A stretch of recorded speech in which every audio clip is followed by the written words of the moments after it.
Hola, ¿cómo les va? Tengan ustedes una buena jornada y sean bienvenidos a nuestras clases de Derecho Privado 3 o Derecho Comercial 2. Desde luego, estamos en el campo del derecho societario y en la clase de hoy vamos a abordar el tema de los socios. Les recuerdo que en clases y oportunidades anteriores hemos visto el fenómeno de la personalidad y enfocado a la sociedad desde una panorámica. Primero, en su esencia, en su naturaleza, en su definición como persona o sujeto de derecho. Posteriormente, hemos analizado el contrato social constitutivo o el acto constitutivo. Es aquel vehículo en virtud del cual, en sus vicisitudes, esta sociedad nacía como sujeto de derecho. Luego, hemos desviado nuestra atención para ver en qué casos ese mismo contrato social no lleva al nacimiento de una persona jurídica y por ende hemos analizado los contratos asociativos.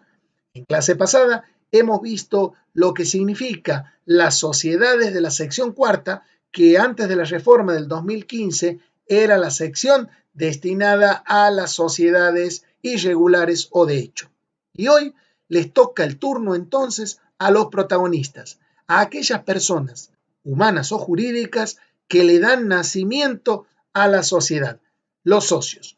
Para analizar el tema que nos ocupa en este momento, tenemos que centrarlo en 4 aristas fundamentales que ustedes no pueden perder de vista. Vamos a abordar primero los socios en su calidad de tales, es decir, en su estatus jurídico. Los socios en cuanto a socios. Vamos a enfocar en nuestra panorámica a la individualidad del socio. ¿Qué derechos tiene? ¿Qué obligaciones tiene? A eso llamamos estatus. Posteriormente, vamos a estudiar la relación que tiene un socio con otro socio. No es significativa, porque como ustedes saben, el acto constitutivo tenía una naturaleza en el contrato de ser plurilateral y de organización. Y plurilateral nos lleva a analizar las relaciones que el socio tenía con la sociedad. Este va a ser el tercer punto, el tercer hito en nuestro camino, la relación del socio para con la sociedad. Y ahí vamos a ver el tema de los aportes.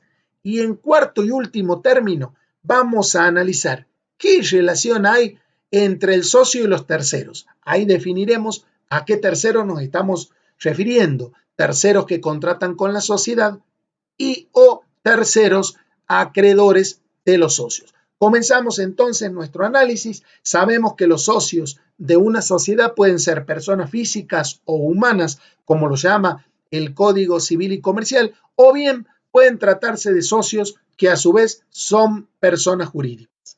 Cuando hablamos del estatus, nos estamos refiriendo al plexo o compendio de derechos y obligaciones. Vamos a mencionar algunas para que ustedes tengan cabal noción de lo que estamos hablando. Cuando hablamos de derechos, lo hacemos desde doble punto de vista, desde el derecho político o desde el derecho económico. Como ustedes saben, los socios se vinculan directamente al fin lucrativo de la sociedad, porque ese aporte que van a realizar los socios luego puede verse traducido en reparto de utilidades o dividendos, que en el caso de las sociedades, según vimos en la primera clase, lo van a llevar a su patrimonio. Entonces, los derechos políticos de los socios tienen que ver con su presencia en las reuniones, pueden participar en reuniones de los socios, pueden deliberar, votar, pueden ocupar cargos o funciones en la sociedad, sea en la administración, en la representación o en la fiscalización. Y le agregamos, ¿por qué no?, en la liquidación de la sociedad si lo hubiere. También los socios tienen derecho a la información. Cuando hablamos de la información del socio, mantenerse informado en la sociedad, esto lo vamos a ver que es en algún punto un derecho deber, pero este derecho de la información tiene que ver con los registros y estados contables, con acceder a las registraciones. Ese derecho puede ser directo o indirecto.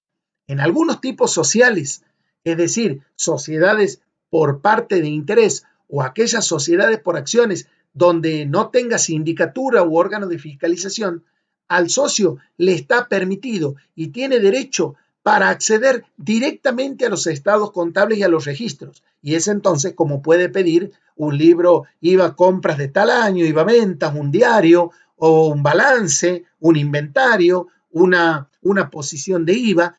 Esto es el acceso directo. El socio puede llegar directamente a pedirle al órgano de administración la información contable que necesite. Indirecto, nos referimos a la posibilidad del socio de acceder a través de un informe que se lo da la sindicatura u órgano de fiscalización. Entonces, en las sociedades por acciones donde tenga sindicatura u órgano de fiscalización, el socio debe elevarle una nota y a su vez este órgano le va a informar lo necesario. El socio en este caso no tendrá acceso directo a los registros o contables. ¿Y por qué esta diferencia entre información directa o indirecta? Ocurre que en los tipos sociales, sociedades por parte de interés, al socio no le es permitido realizar una actividad en competencia con la sociedad.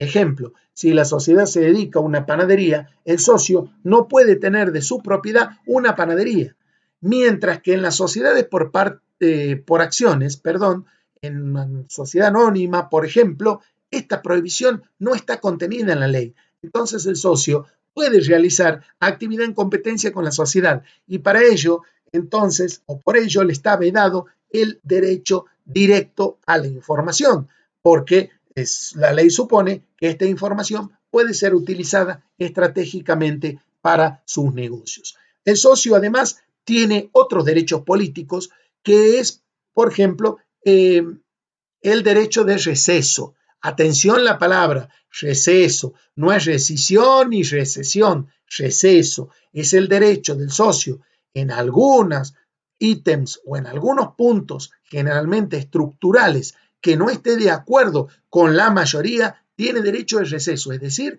de retirarse de la sociedad, pero no gratuita ni livianamente, sino percibiendo lo que se llama un reembolso, que es el valor de su parte proporcional conforme a los balances especiales que hubiera confeccionado el órgano de administración de la sociedad. Es el derecho a irme de la sociedad, como lo decimos con humor, a pegar un portazo. ¿Pero cuándo? Cuando he sido desfavorecido en una decisión estructural expresamente prevista en la ley. No todas las decisiones generan derecho de receso. Desde luego, el socio también tiene otros derechos políticos como a participar en órganos de liquidación, por ejemplo, y demás.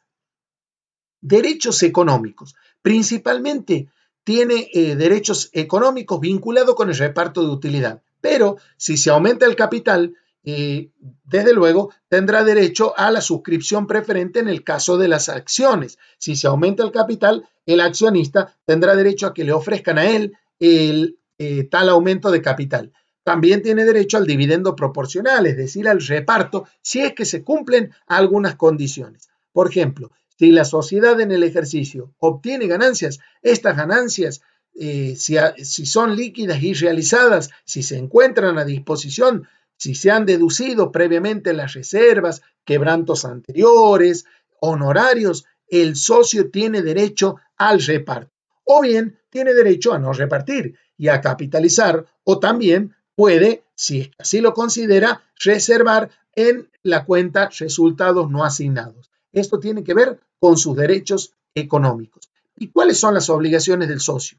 Principalmente la obligación que el socio tiene para con la sociedad es el aporte, pero lo vamos a ver en el capítulo que traeremos para ustedes a continuación.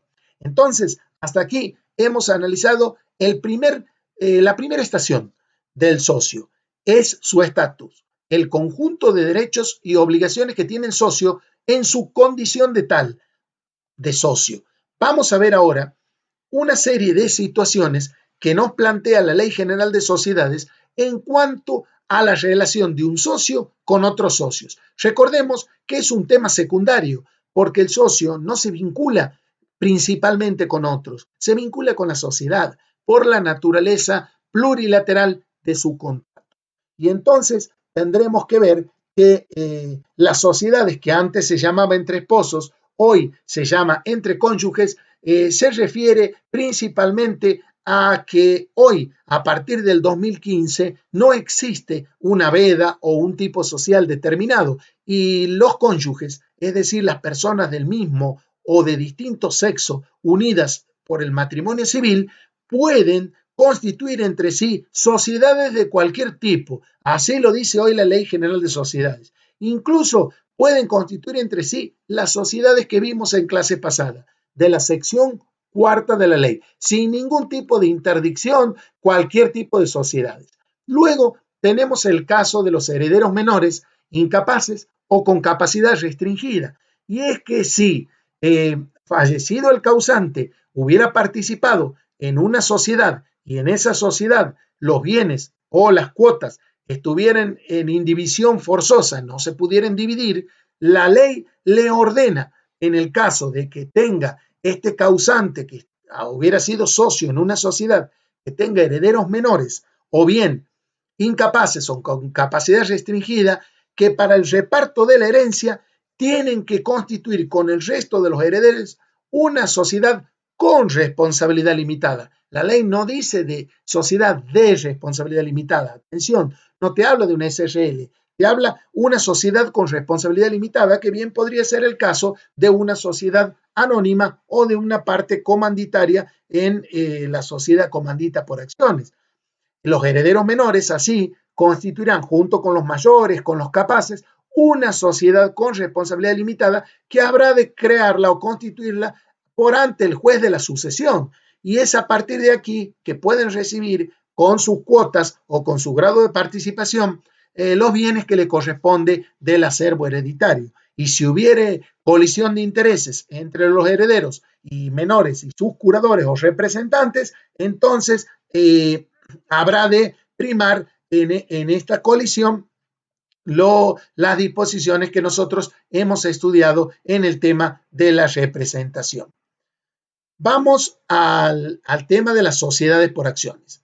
Las sociedades por acciones, prevista en el artículo 30, 31, también de nuestra Ley General de Sociedades, son las sociedades anónimas o sociedad comandita por acciones. Estas sociedades por acciones van a poder participar en otras sociedades por acciones, en sociedades de responsabilidad limitada e incluso en contratos asociativos. Desde luego, esto antes no estaba regido de esta manera y antes del 2015 las sociedades por acciones solo podían participar de sociedades por acciones. Ahora la ley a partir del 2015 ha ampliado ese espectro para sociedades por acciones, SRL y contratos asociativos. Esto nos lleva a hablar de la relación de vínculo y control entre las sociedades más allá de los tipos sociales previstos. Y es que una sociedad puede participar en otras sociedades. Sí, desde luego que sí, siempre y cuando tuviere un objeto de holding, como le llamamos, un objeto financiero de inversión. Dentro de este objeto financiero, por supuesto, las sociedades de la ley que regula la ley de entidades financieras pueden participar en otra o en otras sin limitación.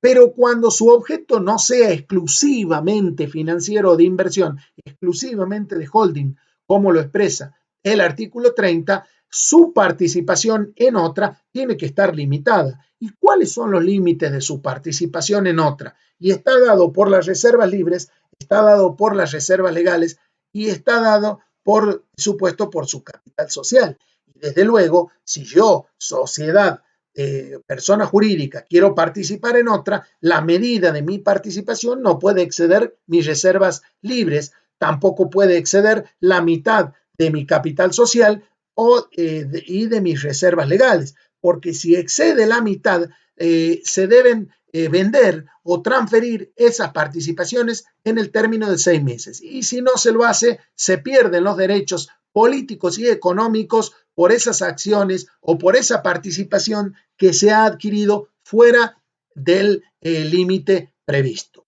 También la ley regula con la sanción de nulidad las participaciones recíprocas, es decir, los aportes recíprocos. Tengo sociedad A y sociedad B. Resulta que la A ha aportado para constituir la B o para aumentar su capital y la B recíprocamente ha aportado en A. Por supuesto que están utilizando el mismo capital y este aporte recíproco es sancionado con la nulidad y con una tremenda responsabilidad personal, solidaria y directa de los administradores y representantes de ambas sociedades que hicieron posible esta participación recíproca sancionada de nulidad por la Ley General de Sociedades. A partir de aquí se abre un abanico entre las sociedades controlantes, lo que son controladas y vinculadas. ¿Cuál es el concepto? Desde luego, una sociedad va a ejercer control sobre otra cuando tiene el poder o el ejercicio dominante de controlar la decisión y para ello tendrá que tener la mayoría de las cuotas o del capital o de las acciones. Y la sociedad controlada es la que recibe estas órdenes. ¿Por qué explicamos esto? Porque va a tener una singular importancia, ya que las relaciones de vínculo y de control dan lugar a otra clase de balances que son los consolidados. El balance consolidado es una suerte, ¿no es cierto?, de una tercera clase de balance que vamos a estudiarla en otra de las clases. Entonces, esta es la relación de poder, de control. Una sociedad tiene una influencia dominante, la mayor parte del capital sobre otra.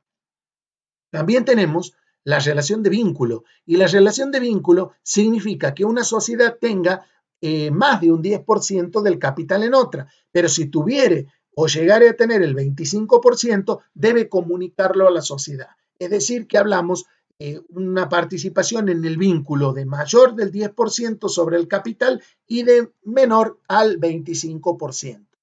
El tema de los socios ocultos, que antes la ley traía responsabilidad ilimitada y demás, y del socio, han sido derogados y de ningún modo se permite hoy la participación de un prestanombre, de un testaferro, de un socio oculto, de un socio del socio en la Ley General de Sociedades. Vamos ahora a analizar la relación del socio con la sociedad. Es el tercer camino, el más importante en el capítulo de los socios. Y es que la relación con la sociedad se mide a través o se determina a través del aporte. Como nosotros sabemos, el aporte es entonces, para conceptualizarlo de alguna manera, la transmisión patrimonial o el estado de disposición de un bien del socio para con la sociedad. Esto es importante para ustedes los contadores porque al realizar el asiento de la doble partida en la registración en el libro diario, van a conceptualizar el nombre de cada uno de los socios y van a distinguir y consignar en la columna del debe los aportes que han suscrito, que se han comprometido a capital social. Y a medida que los mismos vayan integrando esos aportes, el capital social va a realizarse el asiento a cada uno de los socios conforme vayan integrando. Y es que, como veremos, este aporte va a tener dos momentos: la suscripción o promesa y la integración o cumplimiento real y efectivo. Cuando hablamos del aporte, es decir, de la transferencia patrimonial necesaria del socio para la sociedad, tenemos que tener en cuenta que ese aporte o la suma de los aportes va a dar lugar al capital social de la sociedad, es decir, al patrimonio inicial, al patrimonio que va a dar inicio a toda la actividad de la sociedad. De modo que cuando tengamos que juzgar qué ley le aplicamos, tenemos que decir, depende, cuál va a ser el bien o la cosa aportada. Y por ello, para determinar la forma del aporte, necesitamos ver la ley de transferencia de la cosa. ¿Qué te quiero decir con esto? Que si vos le aportas una moto o un vehículo a la sociedad, tendrás que realizar como haces la transferencia comúnmente, a partir del formulario 08, la inscripción en el registro del automotor. Si vos le transfieres a la sociedad un fondo de comercio, tendrás que seguir todos los pasos del procedimiento de la ley 11.867, porque la forma está determinada por la ley de transferencia de la cosa. Esos aportes pueden ser de dar cosas o bien de dar, al hablar de dar cosas, en propiedad o en uso y goce. Depende, algunos tipos te admiten el uso y goce, otros tipos sociales, que son la gran mayoría, te determinan en la ley que el aporte de dar cosas es en propiedad. cuando hablamos de dar cosas, las cosas pueden ser muebles o inmuebles. En este sentido, pueden ser las cosas registrables o no registrables. Y hay un artículo muy importante que sugiero que lo lean, y es el artículo 38 de la Ley General de Sociedades, donde reglamenta cómo habrá de hacerse el aporte de cosas registrales. Porque claro, la sociedad todavía no se inscribió, y al no inscribirse, si bien existe y ha dado nacimiento para los socios, para los terceros no. Entonces, no podremos pretender que el registro del automotor o el registro inmobiliario me inscriba a nombre de una sociedad que todavía no está inscrita. Para que el registro público de comercio antes me inscriba a esta sociedad, yo necesito tener una inscripción provisoria del registro de la cosa. Entonces, el artículo 38 me dice que si yo quiero aportar como socio cosas registrables a la sociedad, el registro de la cosa me habrá de hacer una inscripción provisoria, preventiva, a nombre de la sociedad en formación. Y aquí surge, ¿no es cierto?, este aporte de la sociedad en formación que hacemos en el artículo 38, que es uno de los supuestos de las sociedades que no están constituidas todavía en regular forma. Muchos lo asimilan a la sección cuarta. No, la sociedad en formación es la sociedad que todavía no se ha inscrito. Se le inscribe en forma provisoria. ¿Por cuánto tiempo en los registros inmobiliarios de la cosa se inscribe el aporte? Por 6 meses, renovables. Una vez que usted obtenga la inscripción de la sociedad en el registro público, le lleva al registro de la cosa y cambia esa inscripción provisoria por una definitiva.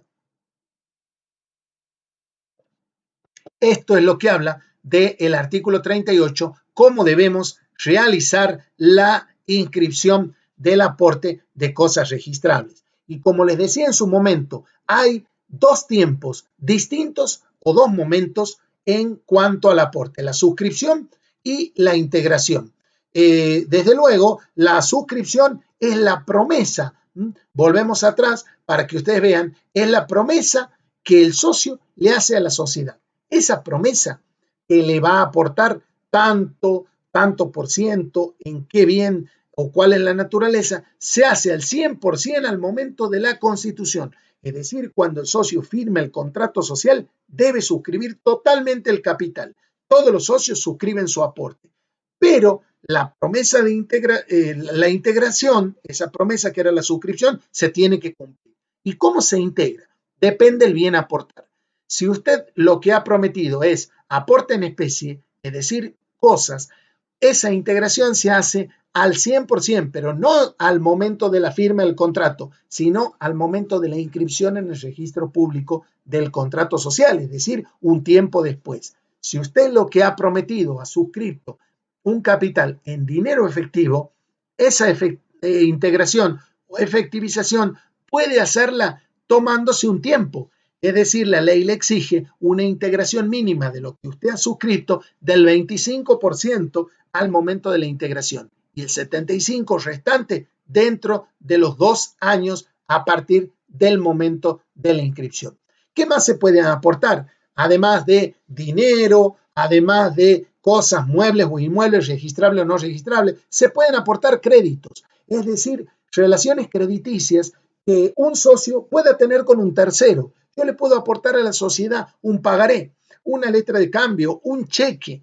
Ahora bien, si yo le aporto un crédito, es decir, una cuenta a cobrar a la sociedad, tengo que garantizar que ese crédito se va a cobrar, porque si no se cobra, yo soy el garante frente a la sociedad y ese aporte del crédito se traduce en un aporte de suma de dinero. Es decir, si yo le aporté un crédito a la sociedad por 1 millón y luego ese millón por cualquier cosa no lo puedo cobrar, no lo puede cobrar la sociedad porque le aporté el crédito, sea porque el deudor quebró, se murió, lo que fuese, yo, socio, tengo que sustituir ese millón que antes había prometido en crédito.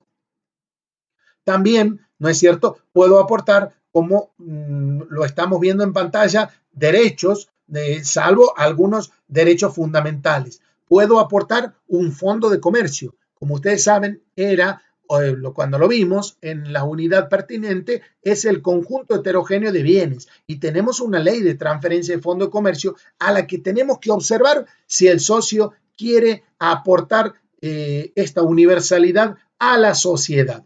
Desde luego, también puede aportarle en este sentido bienes grabados. Bienes grabados quiere decir bienes que están hipotecados, embargados, pero el valor del aporte va a ser equivalente a la diferencia o a la resta del valor del bien menos el valor del gravamen. Por ejemplo, si yo tengo una casa que vale 10 millones de pesos, pero está hipotecada y el valor de la hipoteca en favor del banco son 7 millones, el valor del aporte a la sociedad que yo le haga van a ser de 3 millones, es decir, de la diferencia entre el valor de la propiedad y el valor del gravamen al que desde luego me tengo que hacer cargo yo como socio. El aporte en especie, es decir, el aporte de bienes, debe requerirse principalmente una evaluación, porque todo aporte tiene que tener un valor en moneda nacional, en moneda en pesos, en moneda argentina. Y ese valor puede determinarse a través de 3 vías o 3 caminos. O le pongo un valor libre, que es en el contrato, o acudo a los usos o al mercado. ¿Se acuerdan que los usos venía a llenar un vacío cuando la ley o las personas se refieran a ellos? O bien un valor pericial a través de los técnicos o de los peritos.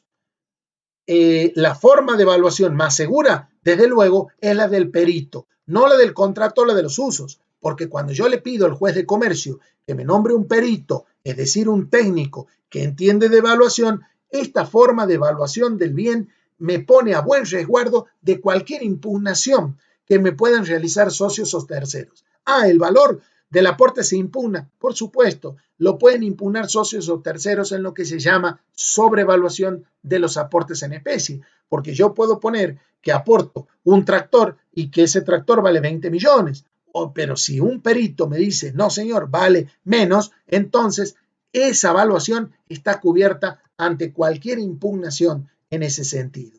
El aporte, como les dije, puede consistir también en obligaciones de hacer, pero esas obligaciones de hacer, que es el trabajo humano, solo está permitida en algunos tipos, en especial en las sociedades por parte de interés, no en las sociedades de responsabilidad limitada y no en las sociedades por acciones.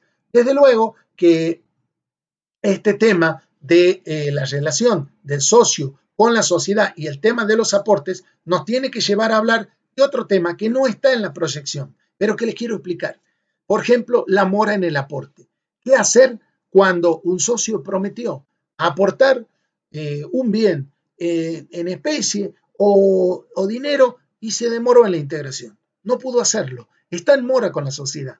Por supuesto, la sociedad tiene dos opciones principales.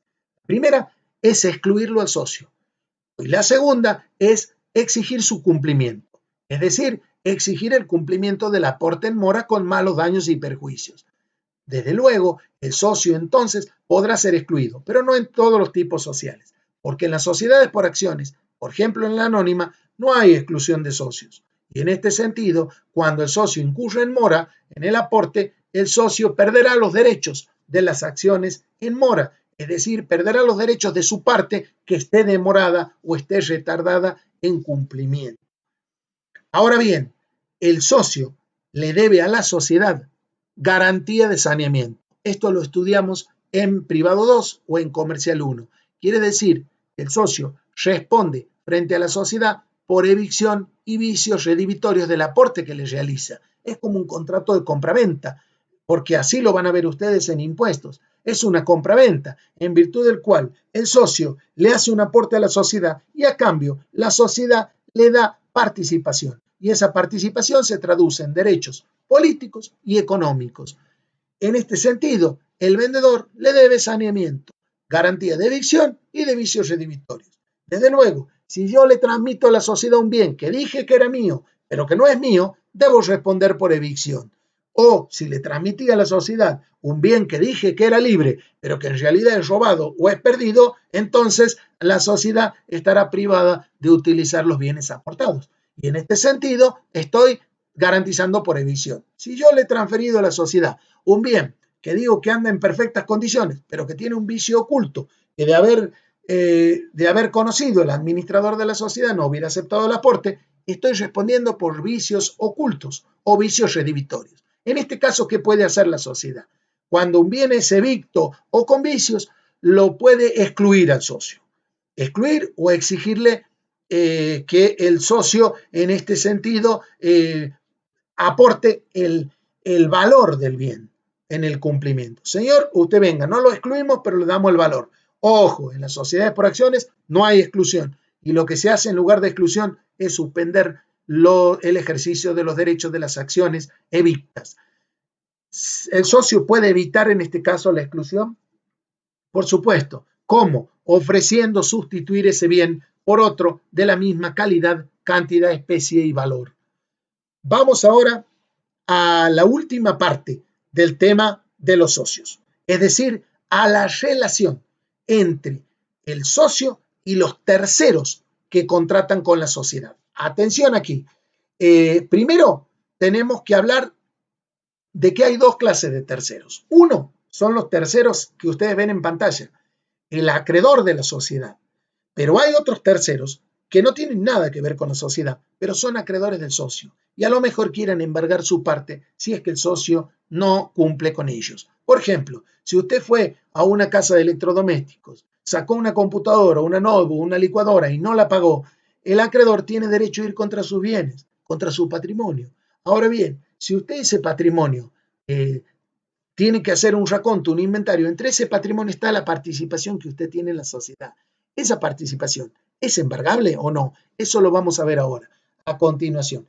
El embargo o ejecuciones procede contra el dividendo del socio o la porción de liquidación del socio. Es decir, en las sociedades por parte de interés, que son la colectiva, la en comandita simple o la de capital e industria, el acreedor particular del socio puede ir contra el dividendo que no hubiera percibido el socio aún o contra la porción de la liquidación del socio remanente. En esta sociedad por parte de interés no se embarga, no se ejecuta la parte del socio, no se le puede quitar la parte del socio. Solamente el acreedor del socio, esa casa de electrodomésticos, se puede cobrar contra el dividendo del socio o la porción que le queda en la liquidación. Ahora, si la sociedad es de responsabilidad limitada o sociedades por acciones, en este caso, el acreedor particular del socio en las sociedades anónimas puede trabar embargo y luego pedir la ejecución o el remate de las acciones y de las cuotas si se tratare de una sociedad de responsabilidad limitada o de una sociedad anónima. En la SRL se llaman cuotas, en la sociedad anónima se llaman acciones. Eso sí puede embargarse y sí puede luego salir a remate. Esto era el análisis de los acreedores particulares del socio. En síntesis, el acreedor particular del socio puede cobrarse de la participación del socio o bien, si se trata de SRL o SA, de las cuotas o acciones respectivamente. Ahora, ¿qué decir con los acreedores sociales?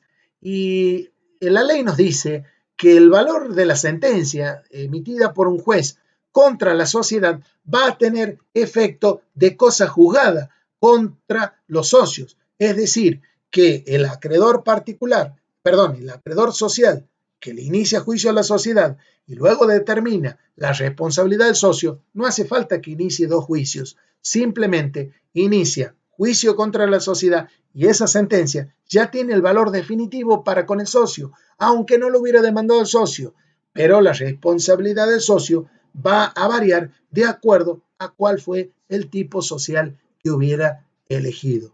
Muy bien, hasta aquí llegamos con este tema tan complejo y tan fácil a lo mejor de aprender que es el socio. Complejo porque ustedes tienen que recorrer el estatus del socio, la relación que tiene con otros socios, la relación con la sociedad y la relación con terceros. Solo de esta manera vamos a ver el tema como lo plantea la ley y cómo sugerimos desde la cátedra estudiarlo para mayor facilidad. Hasta aquí llegamos con todo el capítulo de los socios. Nos estaremos viendo, Dios mediante, en la próxima clase acerca de la administración y representación de la sociedad. Será hasta entonces y muchas gracias.